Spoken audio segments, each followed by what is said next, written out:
Let's talk about the elderly woman who spent 5 days with her husband's dead body in the same house until it began decomposing. A story that is currently sending shockwaves to a lot of people, as well as it dividing the internet.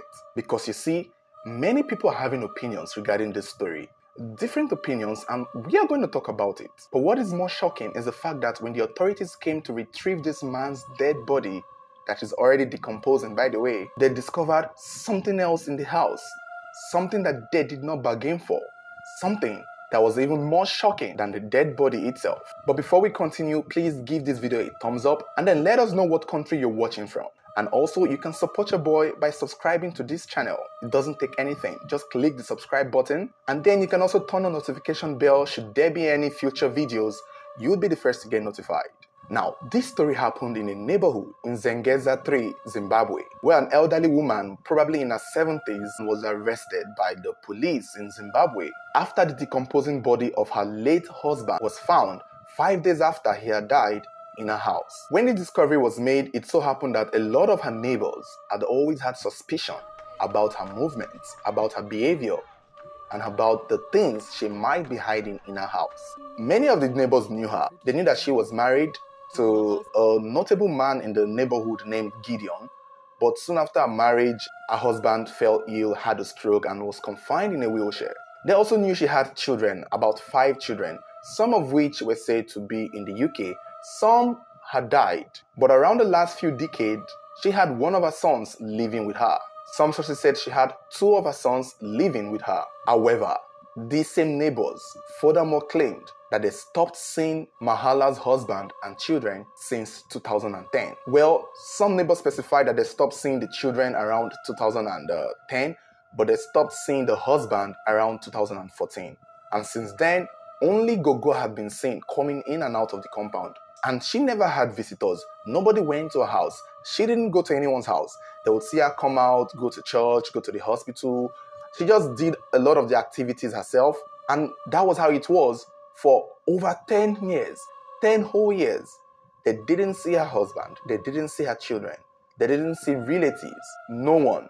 Nothing. It was almost as if she was really hiding something in her house. Although some sources claim that there was a time they heard one of her child passed, one of her child died, but she didn't let them into the compound to hold them. In fact, it was said she kept it on the wraps. Even for people who had heard about it, this woman would not have told anyone. They said she had a private, secret funeral service for the deceased child and did not allow anybody, anyone in the compound, even his friends or well-wishers, to come, console her or wish her well or come stay with her in that period of time. But that passed. Take note of that child that she lost, because we are going to come back to it. Just like I said, a lot of people are speculating widely regarding the discovery that was made in this woman's house. That same period of time, the neighbors only saw Mahlahla. She was the only one they kept seeing, and that was it. Did they have questions? Maybe they did, but it was said that Gogo Mahlahla was a very strict woman who really was stern and did not like to associate. So even if you had questions, what were you going to do? Walk up to her to ask her, where are your husbands and your children? She would most likely have given an answer that was soothing for the moment, but maybe not satisfying. However, all this changed on the 22nd of November 2022, when everything that this woman was hiding in her house, in her home, in her yard, in her closet came to light.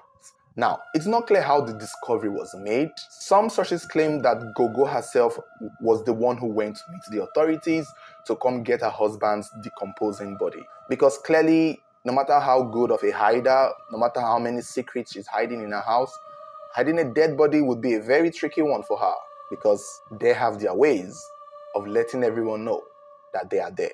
So apparently she probably couldn't have continued managing the deceased husband's body. And when it got out of hand, it was said she reached out to the authorities to come get the body. However, there's another source that is claiming that a locksmith, some sort of locksmith or carpenter, was called and hired by Gogo herself to come fix something. And it was that locksmith that came to the compound and came to do what he was asked to do. And upon being in Gogo's house, the locksmith began perceiving the offensive odor. And this is not a child, this is a grown man that could tell that something had died. So apparently the locksmith was done with the job, and it was said after he was done, he went out to the neighbors, and I guess maybe some of the neighbors were curious as to, Gogo Mahlahla let you into a house. What happened? What was it? Or either that or he came out a little perplexed because he had his suspicion that something was really off in the house. So it was said that it was this locksmith that alerted the neighbors that something was going off in Gogo's house. And I want to assume that maybe around this period, Gogo Mahlahla herself realizes that this locksmith has known something, and clearly she used the opportunity to just call the right authorities so that the neighbors don't come snooping into her house. And the reason could be that she was hiding way more than a dead body in the house. So the authorities came, the ambulance came to evacuate the dead man's body from his home. And in the video, you could see Mahlahla wearing a nose mask, talking to some of the paramedics, which clearly indicates that there is a chance that she's cooperating with them, and there's also a possibility that she called them into her home to evacuate her husband's decomposing body. So during this process of evacuating late Gideon's body, they heard a noise in the house. The people, the authorities, they were hearing something coming from the ceiling. Some sources claim that she tried to tell them, oh, that's a rat, but Lord have mercy, that must be one big rat, because the noise was consistent and heavy. So out of concern, they told her that they would have to check it, to see if this is something that could endanger your life. After all, you're the only person living here. Your husband is dead. You want to make sure that whatever is up there is not a snake, is not a monster, is not somebody that have come to intrude to get you or hurt you. It was said she tried to convince them otherwise, not to check what was up in the ceiling, but they did anyway. And when they went up to the ceiling with a flashlight, they saw a fully grown adult man, covered in beards, emaciated, and looking unkempt, with overgrown fingernails. It looked like an homeless man that had been lost in the wilderness in the middle of nowhere in an island for many years. You know those island movies where we see somebody get lost in the island that is far from humanity, and they grow beards, grow fingernails, and turn into some kind of Moses part the sea looking person. And that was what was discovered. Immediately, it was said that this said human being in the ceiling tried to attack these people and tried to fight back. The authorities, the police was called, and the person was brought out of the ceiling, handcuffed, and brought out to the public. It was at this moment that everyone, the neighbors, saw someone that looked familiar despite looking different, unkempt. The person that had been brought out from the ceiling was Gogo Mahlahla's son, Grant, who is, at the time of being brought out, 39 years old, almost 40 years old. And neighbors began recalling that the last time they saw Grant was in 2010, almost 12 years ago. Many of them thought he had died. Some even thought he was in South Africa, not knowing that this boy was living in his mother's roof all this while. When Gogo Mahlahla was questioned, she said that, yeah, that is her son, but he's mentally deranged, that he's possessed and he's dangerous, that evil spirits are possessing him, and that was why she kept him there. And it was many years ago when she went to a church, and the pastor told her that her family was being attacked by evil spirits and that she needed to lock her son up and put her son somewhere where the demons could be cast out. And apparently she said that she has been doing that for all this while that he had been in the ceiling. She kept him there to help him manage his evil spirit. And that was kind of like what Gogo explained. Although it was said the boy was allowed to speak, and he gave his own side of the story after a while, kind of trying to make it look like, the same thing, that it was the mom that put him there all the while because they thought he was possessed. So this discovery changes the entire story. And just as Gogo's husband's body was being evacuated from the house, her son, Grant, and herself were taken into police custody for further questioning, because as it turns out, this was bigger than what they imagined. Now the story is currently unfolding. Gogo has been taken to court and she's being charged for holding her husband's body for 5 days and not reporting it to the police. She's in court currently facing that. From the last we heard of her, as at the time of making this video, was that while in court, she took an excuse to demand to get a lawyer, and at a point she went to the bathroom to pee, and a female prison guard followed her because they suspected she wanted to do something weird. And just as they suspected, found out that this woman wanted to do something weird. She went to the bathroom, she brought out a handbag, and brought out fingernails from it. And those fingernails happened to be her son's own, Grant. And when the guard saw her and asked her, "What are you doing with that?" she panicked and just gave it to her like that. So nobody knew what she wanted to do, whether or not she wanted to use it to cut herself or hurt herself.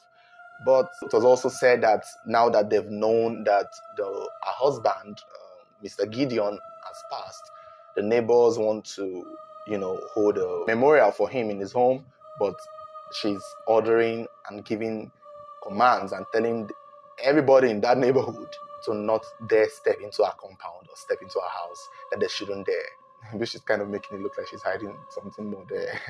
I feel like there might be something else she might be hiding. But back to the story.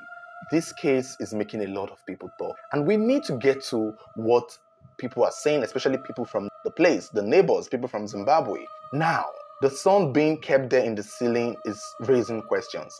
A group of people have praised Mahlahla Gogo for handling her family, protecting her child, knowing that her child is mentally deranged and didn't want to put him in the public eye because people will be mean and rude and people may laugh at her and he may not get the help that he needed. And also taking care of her husband who was in a wheelchair. Even though they had not seen him since 2014, it was confirmed that he had only died 5 days prior to the November of the 22nd, which means that she had been taking care of him all the while. Besides, he's 80 years old, and a lot of people are saying that, yes, this woman, despite having secrets in her home, she was most likely handling her family herself, taking care of the child and taking care of her husband, despite their situation. Because half the time she was always going out to the hospital to get drugs for the man. He was most likely sick, and also maybe get drugs for the son. So those are a group of people who have taken a side for Gogo Mahlahla. Now, the other group of people are like, the woman is evil, that she had been able to control her husband and her son. That how did she lock up her son in the roof and hold her husband captive from the rest of the world, from his friends, from his own family? They are blaming her and hoping that she suffers the full extent of the law, especially for her son.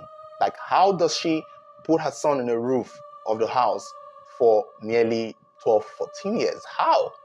So a group of people have said that about her. So we now know the two sides of the comments, the two sides of the opinion being held, being heard regarding this Gogo Mahlahla's case. However, there are a group of people giving their theories, because even I myself, I want to be in the middle of this. I want to be among this group of people giving theories, because something is off. This young man was aggressive when the police came.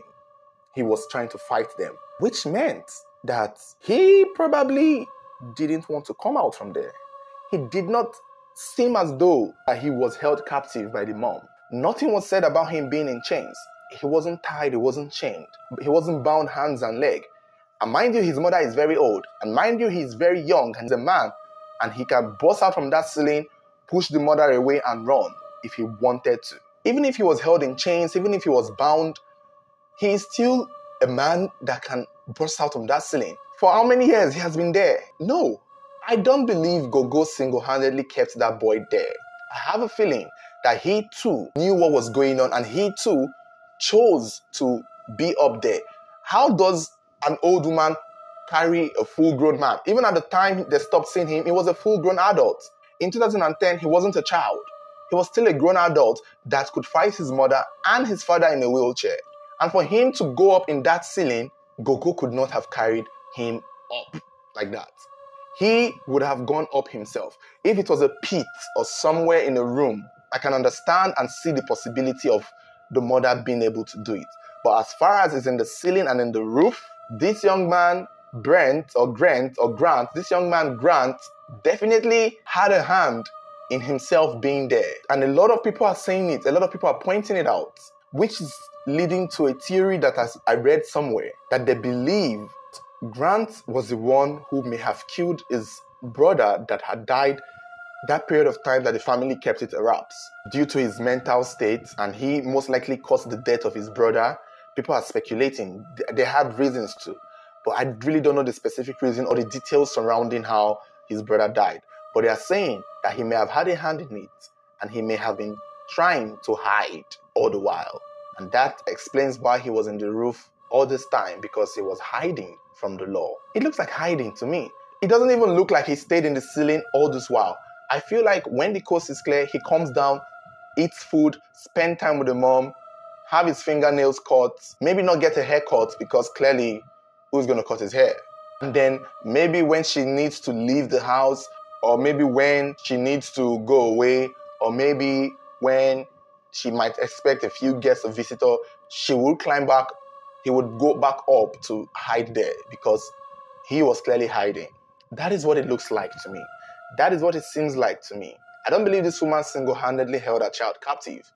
If anything, this might just be a wild case of a mental health crisis that is going on around in the family, that she is suffering, that her husband may have suffered, and that the son too may have suffered. Because I remember a story that I learned something from about a mad family, a family of a husband, wife, and children who were seemingly mad somewhere in Nigeria at the time. However, when the case was investigated, it turned out that it was only the husband that was mentally deranged. That the rest of the family who were following him around in rags, with unkempt hair, in begging in the streets, despite having a home, they were all normal.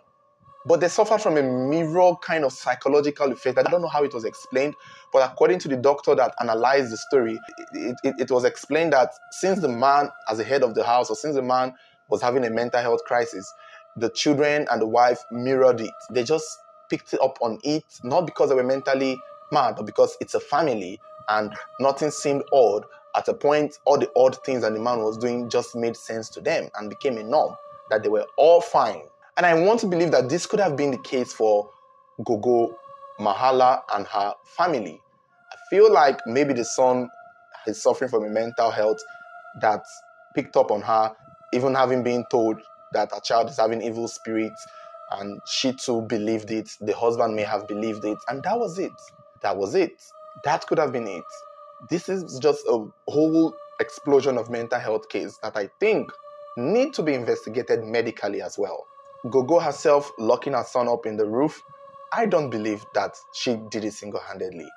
That man was not chained or handcuffed. So as far as this story goes, it's hard to know if Mahlahla would be charged for, her son being held captive also. I don't think she should.